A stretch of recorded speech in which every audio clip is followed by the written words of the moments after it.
Okay, so what does participating and contributing look like in your classroom? So we're just looking at the first question there. What does it look like in your classroom in context that your learners currently participate and contribute in? So what are some of the things that they're doing currently? We have a connection with a class in Hawaii, which one of my friends from the gym who was a teacher went over and made a connection with a school there, and they wanted to connect with a school in Aotearoa, so he set that up for us, and we have had WebEx sessions, which is like Skype.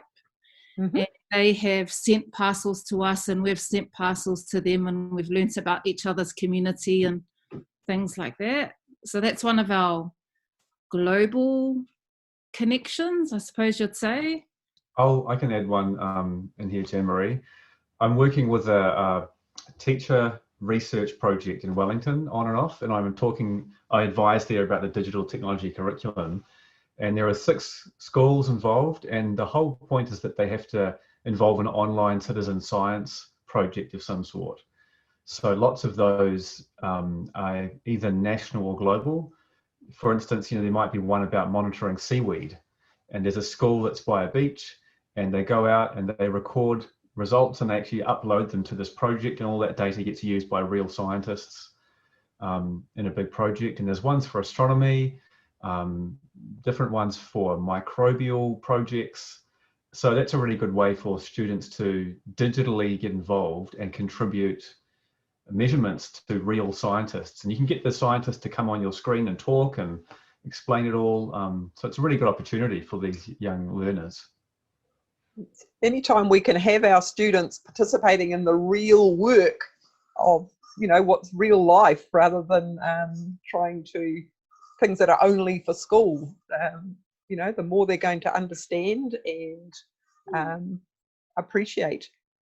You might not be using virtual methods to actually reach out and do things, but when you go out, are you getting your students to take photos, take videos, and design and develop digital outcomes, which is the second area of the new digital technology curriculum that they should be working towards even at that younger age? What are some of the benefits of that national and global participation and contributing? Those of you in those contexts, or those who are thinking about it, what would be some of the benefits? There was a nice video on the on this week's section of the website, a reading around that. So what are some of the benefits? I read the reading about the teacher who connected, I think she was from Canada, and she connected with a class in New Zealand, and she was talking about all the learning that happened, like the small things that some children will never learn until they're well into adulthood, like the fact that she would keep quiet that we were a day ahead, and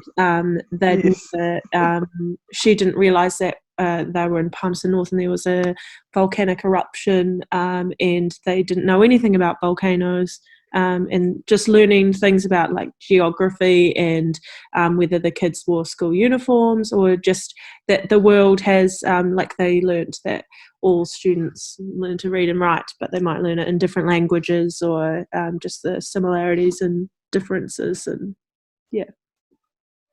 yes, it's not until you actually experience some of the things that you get that deep understanding. I know personally, until I started having online conversations with people in America and England and various other places, that I had a really true deep understanding of time zones. I think that's what our experience with our connection with Hawaii did as well. Like the children knew there was a time difference, but they also noticed the things that we had in common and some of the things that were different about it, and that the world was bigger than just where we lived. So connecting that way was just opened up the world for them, just like you said. Yes, and they would have probably noticed some of the similarities between some of the language and so forth in Hawaii to te reo Māori and so forth? Yeah, so they performed a mele for us, and then we did a haka for them. So there was a transferring of culture as well. Yeah, and then yeah. Excellent. Anyone else noticed any benefits or think they know that some that they expect would happen? I think it's just that broadening of their horizons, you know, and maybe giving them opportunities that they may not be able to experience themselves, you know, for whatever reason. So yeah, no, it's and also, you know, especially with our it just makes me think of our trip down to Christchurch, to Te Waipounamu down south. You know, a lot of our kids hadn't even left Gisborne, hadn't been on a plane. You know, we went snowboarding, just giving them lots of opportunities that, you know, they hadn't experienced or may not as well. So, yeah, I think it's a good thing. Yes, and we can develop a real appreciation of how other people live. The example, one of the examples on the website was about the junior class that connected with the school over in Kenya and developed a really, you know, empathy and, you know, a real understanding of how things can be quite different for children of the same age as them, have quite a different life experience to what they do. I think also when you're participating in something, you build a connection to that. So for our children, we have a group of students who go out and they clean the community, and so therefore they're taking responsibility of that, and they feel more connected to the area because they have that responsibility. And like Tracy was saying before, like it builds a whole level of kindness as well, because they notice a need and that they have something to give or to contribute to that need. So